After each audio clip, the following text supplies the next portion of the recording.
Found out that my trainer was a MK Ultra Canadian intelligence. He worked in the defense research. MK Ultra is not something that everyone knows about, and I think if you live in the US, you should have like an overview. I'm gonna censor myself for certain words because I think you know. Most celebrity appearances are carefully planned or rehearsed by agents and publicists, making sure not to hurt the star's brand. However, no technology is perfect, and sometimes an entertainer's mind control breaks down during a live appearance, and we get a glimpse of the truly bizarre behavior these people demonstrate behind closed doors. I was a little down. I found out I was injured and I had to have surgery again, or with another knee. But at the end of the day, I have amazing teammates. Guys like Draymond, everybody on this team, they come over there, they wrap their hands around me like, yo, we got.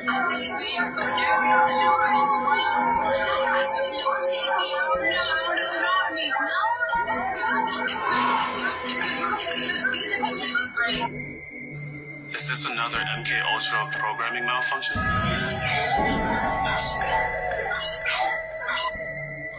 Here's another Cardi B interview at the Grammys, exposing secret society symbolism and subliminal messages. Cardi B, I've been dying to talk to you. How are you? I'm feeling good. I'm feeling nervous, overwhelmed, everything. I feel it all right now. I feel it all. Butterfly in my stomach and vagina. That's a clear reference to Monarch programming.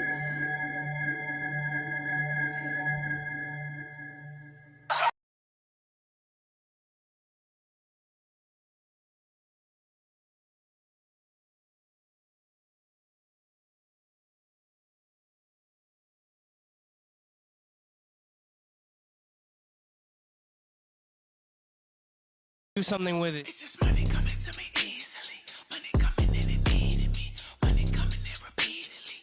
Money coming, it's just money coming. It's just money coming to me frequently. Money coming in to be with me. Money coming in secretly. Money coming, it's just money coming. It's just money coming to me always. Money coming in all day. Money coming in all paid. Money coming, it's just money coming. It's just money coming to me frequently. Money coming in to be with me. Money coming in secretly.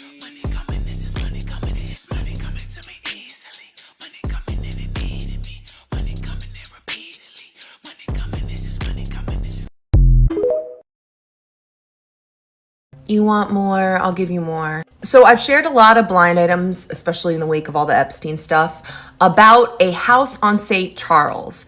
The house on St. Charles was heavily featured in our Angelina Jolie blind item deep dive on the Patreon. So today's a house on St. Charles blind item is brought to us courtesy of, I'm not sure the year, but it is featuring Keanu Reeves, and I'm terrified as to why. Project Hedonia. A house on St. Charles blind item.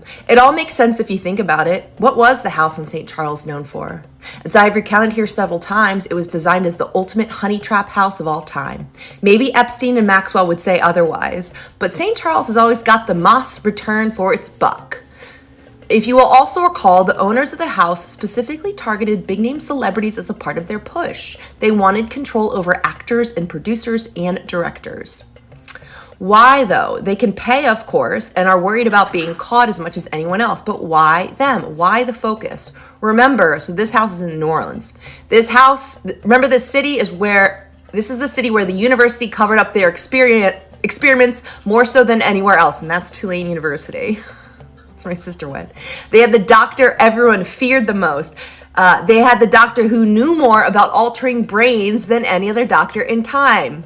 Oh, Tulane was like one of the leaders in gay conversion therapy. While his experiments and work is now being praised for bringing scientific breakthroughs and cures for certain diseases, one part of his research has not been discussed. It was his research, the hidden research, that caused the government to get into bed so deeply with Hollywood. Oh, so we're getting into some MK Ultra mind control, you guys. We got another mind control blind item. It is not just about propaganda. It is what he hypothesized during his experiments. What would happen if you didn't need the actual electrodes hooked to the brain? What if you could do it via some other method? What visual effects closest mimics what he was doing with electrodes? Was there something? Yes, there was. The thing of it is, everyone who submits to it does so voluntarily. Back in the very early 80s, when things were tough, they had to keep a low profile because of all the hearings in the aftermath of the congressional investigations. It was disguised as a grant paid to the university and involved using 3D movies. This was crude. They were guessing and was not sure what was going to work. They needed a huge 3D movie they knew would get tens of thousands of people into theaters to see what would work and what wouldn't. Holy shit, they used Jaws 3D as a mind control experiment? What? It was exactly what researchers needed. They set up 5 theaters in different parts of the country with cameras and measuring devices to see the results of their tests. They also wanted to test it with a completely different kind of film, one which made 0 sense to put in 3D. It was ridiculous and also a really bad movie, Jaws 3D. To make things interesting, they picked a movie about spies and Russians. They wanted to test reactions in a completely different way. Those were the first 2. Since then, they have refined and found which actors work best at delivering messages from lines. Funny thing how the actors that perform the best are the ones who are blackmailed. 2 A+ list mostly movie actors are at the top of the list. Think the long awaited sequels in 2 separate franchises starring the same A+ list actor in 2 very differing formats. Was a coincidence? It is the same type setup they used over 3 decades. 2 total opposites. So that's The Matrix and Bill and Ted's Excellent Adventure being cinematic mind control experiments led by Keanu Reeves. Like, listen.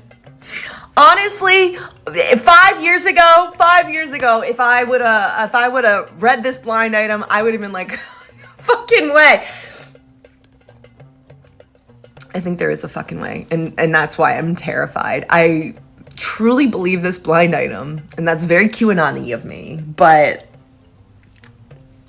Oh, and the also really ridiculous bad movie that allegedly brainwashes you is The Man Who Wasn't There. It's a 1983 film. I literally saw that movie. Guess the brainwashing wasn't effective. Are you serious? Marilyn Monroe is considered the original Hollywood mind control slave and possibly the most iconic, recognizable sex symbol of all time.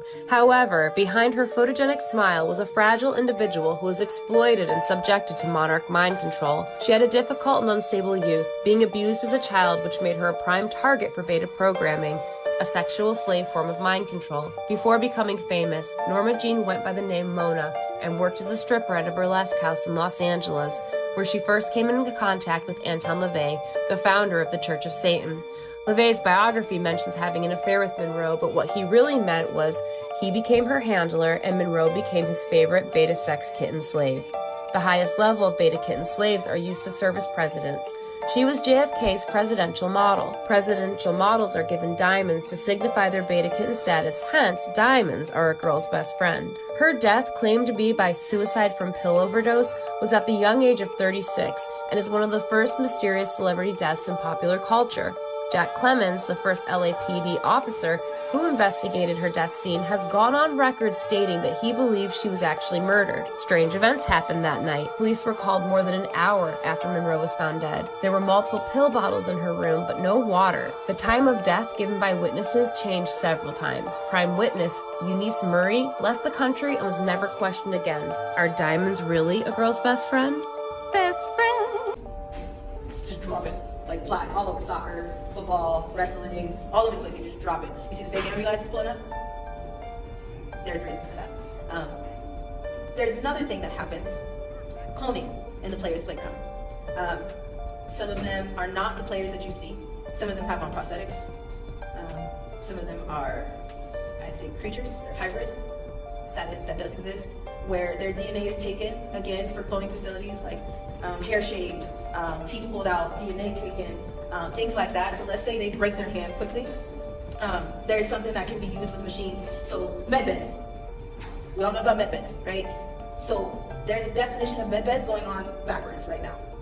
If somebody hurts themselves, they can get like that in sports because it's a DNA thing. They take their DNA, they use that for cloning facilities, they bring them back, and they're back to playing. Even though they may be a shitty player, they need their face. So let's say some of them don't even have, some of them have one leg. Some of them you'll see them dribbling together, it'll look like somebody carried the basketball over to the hoop. Like, you know, those 3-pointers that don't even look like 3-pointers, and you're like, how the hell? And then all the men are like, yeah! Like, but in reality, it's a green screen. Somebody takes that ball and moves it to the hoop, and then checks the TV, and what's the ratings? Did we go up? Cool. Let's do that again. Your whole world is a stage. How I know that is because I've been up there with them. I had to sleep with one of the players. I didn't sleep with them. I was assaulted by one of the players that had a prosthetic cheek. And when he took it off, like I don't even know what was going on inside of his mouth. I could smell it. It was gross. Again, the research is in this. And I'm not. Why? Who would want to sit here and make this How can you make this They sedated you. Yes. Yeah. What was the thought process behind it when you talked to a doctor about this? What did they tell you was wrong with you? They told me I was bipolar. And I remember going on TMZ and saying, you know, slavery is a choice. And they medicated me for saying that, for having that opinion and saying it out loud.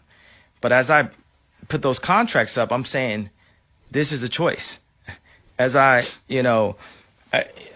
you didn't mean people being abducted and brought into slavery and put into chains was a choice. What you were talking about is people making decisions that would enslave them financially and enslave their life. Yeah. But it was taken out of context, and it was taken in the least charitable way, and they decided to try to say, look at crazy Kanye, look at this shit he's saying. The CIA wanted to take control of people's minds, and they realized it was a two-part process. First, you need to blast away the existing mind, and second, you need to find a way to insert a new mind into the resulting void. This is what's known as Project MKUltra, the most sustained search in history for techniques of mind control. After World War II, the tension between the two emerging superpowers, the US and the then Soviet Union, was at an all-time high. The threat of nuclear war was hanging over everyone's head, and ultimately the end of civilization. Technological progress didn't stop at the atom bomb, and both sides were continuing to invent bigger and badder weapons. But what both sides knew is that the most dangerous weapon was information, and the US became increasingly concerned that the Soviets had discovered a drug or technique that would allow them to control human minds. In response, the CIA began its own secret program to search for a mind control weapon they could use against their enemies. The experiments were covertly funded at universities and research centers, as well as American prisons and detention centers in Japan, Germany, and the Philippines, and the subjects endured procedures including electroshock and high doses of hallucinogens. Going back to the two-part process of mind control, it said they were extremely successful at blasting away the existing mind, but they didn't get too far on replacing it. In the 1960s, Project MKUltra was shut down, and due to its top secret nature, we will never know just how many people were affected by it. That is all for this video, but as always, if this interested you and you want to see more like it, I'd really appreciate it if you click the plus. MKUltra is not something that everyone knows about, and I think if you live in the US, you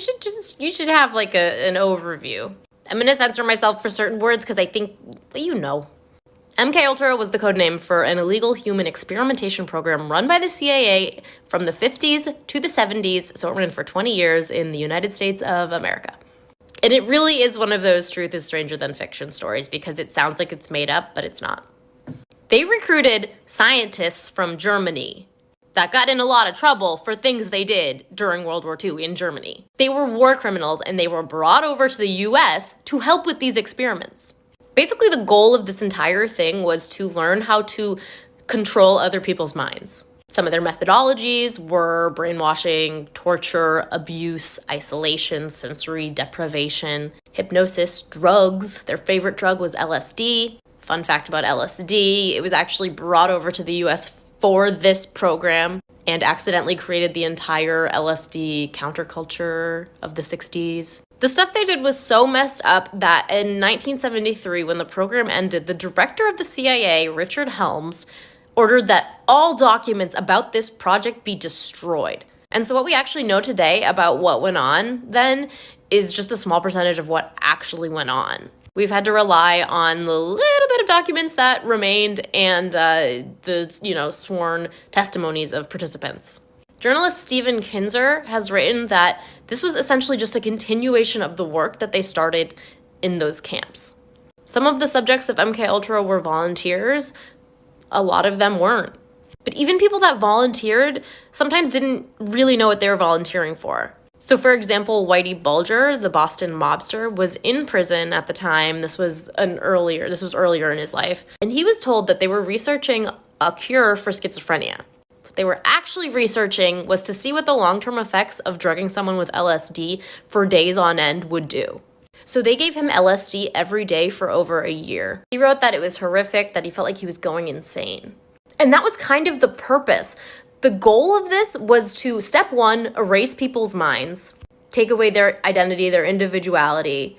And step number two was to reprogram it, to be able to control them, get you to do what they wanted. Stephen Kinzer wrote that they were pretty successful at the first step, not so much at the second step. But yeah, people suffered permanent damage because of this. Patients would forget who they were, what their memories were, who their parents were. They thought their doctors were their parents. It was a mess. We have a podcast episode about this. Let me know if you want to hear more on here, though. Think it's impossible that you were a part of one of the 130 sub-projects of MKUltra, the mind control program run secretly by the CIA with hundreds of thousands of non-consensual test subjects? Well, here's a list I've compiled of qualities I'm finding are common to those who were involved in these programs as a young adult or a child. Church. That's right, church. The churches and the offshoots of the Catholic Church, all different forms of Christianity, were a huge and are a huge part of reinforcing these mind control programming tactics. So ties to public universities is another one, whether it be a parent that was an employee at one or you attended at a university for some reason as a child. A mother who struggled with infertility. A big part of MKUltra's programs in the 80s and early 90s had to do with infertility drugs and causing what's called spontaneous conception within women. That's right, they gave out vaccines and different drugs under the guise of improving infertility that actually had big, long-lasting impacts on these children years down the road. One or more parents with addiction issues. Typically, the MKUltra participant screeners looked for children that came from either broken families or from families with addiction. Additionally, they looked for children that had a high risk or a likelihood of being sexually traumatized. Why? Well, that quality, that experience in a very young child under 3 gives them the ability to disassociate. And disassociated identities are key to the crux of this mind control program. Big gaps in memory during childhood. Now, these bouts of amnesia are often veiled, so what you'll remember is the beginning or the end of events, or just a very general memory, but nothing specific about slots of your childhood. Often with programmed amnesia, there are cues, so either colors, objects, symbols, and these things recur again and again in your childhood and have a correlation with these bouts of amnesia. These people self-describe as resilient. It's the most common word that I hear from people that are deprogramming their own mind control and conditioning programming. Resilience. That means they've had a life where they have lost lots of people or lots of periods of either humiliation or intense trauma. They always rebound, and that has to do with their ability to disassociate. You were probably in a gifted and talented or GATE program as a child. This is because we were picked out and followed, monitored, and these GATE programs are the way that they did this. This isn't everyone, but many of us have ties to the military. So we had a parent who was in the military. We were in the military at some juncture. This does definitely depend on how your programming went as a child, because often if there was a delineation from what they expected you to do and as a result of whatever programming, they considered you high risk. Now, that doesn't mean that you still aren't a very expensive weapon. However, these military ties are how they first, in the early rounds, late 70s, early 80s, found these children through their parents who were enlisted in service. For women, they were sexualized very early. Now, this doesn't necessarily mean sexual abuse as a child, but this does mean that at ages of 10, 11, 12, you had a mental obsession with the opposite sex. And throughout your life, you've probably exhibited some codependent behaviors and put yourself in unhealthy relationships. You're triggered by symbols, and this is on purpose. So anything having to do with Alice in Wonderland or The Wizard of Oz, these were all very key programming cues. They're called callbacks. So in other words, when you come across things like the white rabbit or the rabbit hole or the yellow brick road, these are going to almost unlock and bring forward certain traits of your disassociated selves that have been hidden from you. Now, this last one is for those who were Alpha Delta Monarch programmed. Now, these individuals likely were created through IVF in a lab, and they have no genetic abnormalities. In other words, they're not carriers of anything like trisomy or Down syndrome. They're extraordinarily healthy. They likely have not had any serious health problems their entire lives. They rarely get sick. And this is, again, because of what was done in utero or even prior to implantation of the embryo. On the flip side of that, if you have struggled, it's been with a pain-related injury, and they've used that pain to control you. The next one has to do with your ancestry. So if you've done any work on ancestry, or your family has, take a look at your maternal side and how far back your bloodlines go. You'll likely find ties to sons and daughters of the American Revolution, the originals. This whole bit was drummed up by some psychopaths who believe that their eliteness comes from an tainted bloodline. Now, what's this 13th bloodline? Well, the 13th bloodline is the bloodline of Christ. Technically, it comes down from the line of David. What this bloodline has within it is a couple of things. One is chimerism. So chimerism means it's actually the ability to self-shuffle, right, and just using your own genetics produce a child that would not have any genetic ties to an additional parent. The next quality is the ability to produce regular and high amounts of Christos oil. These are the terpenes and lipids in your body that allow for cell-to-cell transmission, and that's important. Finally, a feeling since birth that you were meant to save the world. I know that sounds grandiose, but as a child, I felt this very heavy responsibility that I was going to do something that I felt completely unequipped for. And so then throughout your life, as you've done jobs that maybe weren't that fulfilling, or gotten off track doing things that you didn't necessarily believe in, this constant nagging has always plagued me and many, many other MK Ultra victims, because here's the thing: we've been designed to be essentially Manchurian candidates. So our minds can be manipulated so that we bring forward qualities of ourselves that we did not think that we have. They were also used to be thought leaders, right? If they can bring forward ideas and encourage ideas through different kinds of reinforcement, then we're more likely to bring those ideas to the table. So typically we're very impassioned, strong-willed, very verbal, and good at communicating our ideas. This isn't an accident. And I know this has been almost 10 minutes of me rambling about MK Ultra, but if you're still in the video and you need to deprogram yourself, make sure you go to the link in my bio. I have a Calendly link. All of my calls are free off the bat. I only ask that after, if I've given you some value, you return me some energy via a donation. So don't feel like you're taking a risk booking something. I've helped literally at this point dozens of people identify what parts of their life are real and what's not, and who they really are. And when you can integrate all of those disassociated identities, you integrate them into one strong, cohesive being, you unlock superpowers and abilities and a destiny that, while it always may have been in the back of your mind, when it's confirmed and validated, it changes your life. So make sure you go and you book that if you're still in this video, because that means it's likely you that's one of them. It is actually a known fact that Norma Jean, aka Marilyn Monroe, who's one of my favorite person of all time, love her soul, love everything about her, she actually out of her own mouth claimed to have two personalities. So she said, I watch her documentary all the time. So she said, first of all, Kim Kardashian is absolutely obsessed with her. She even wanted to do like a soul and energy exchange with Marilyn Monroe by using her hair to do some voodoo shit, which she said out of her own mouth. But anyways, so Marilyn actually said out of her own mouth from a documentary, of course I did not see her say it, but she said to one of her friends, while she was walking down the street, she was just a normal girl. Even if you were to walk up to her, of course you will see her face and you could tell it was Marilyn. But if you were from a distance, you could not tell it was Marilyn, because she is able to turn it on and off.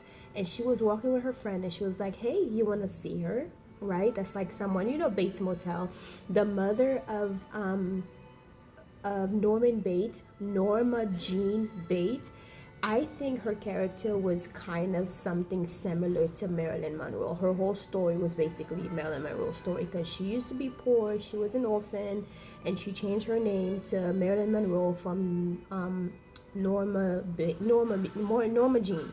But anyway, Marilyn Monroe also had one of her best friends who was also a black lady that she actually helped to get into one of the theaters one of the performing places where they wouldn't allow her to come, her friend, and she said that she would never perform there or show up if they didn't allow her friend to be there to perform there. And she also said that when they agreed, she said that she will come every single day and sit in the front seat as long as her friend is able to perform as a black woman. So I love her, right? But she was walking down the street with one of her friends, not the same friend.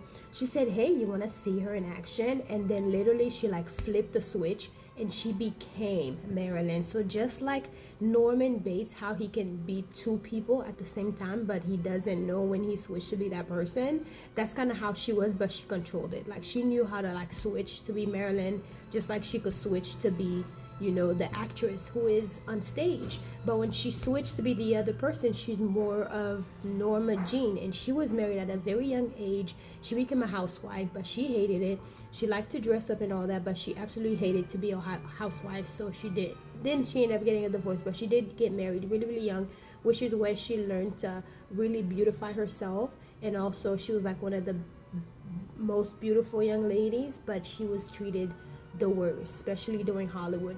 But I know a lot about Marilyn. If you guys want me to cover a whole episode just on Marilyn herself, I can, but she is one of my favorites. Her and Eartha Kitt are my favorites. I know I have an old soul. Like I think I was meant to live back in the days just without all the racism, because I think I would probably be somebody. Anyways, yeah, so yeah, Marilyn Monroe, it was definitely mind controlled. And also she has two separate personalities. Do your research. Don't take my word for it. Do your own research.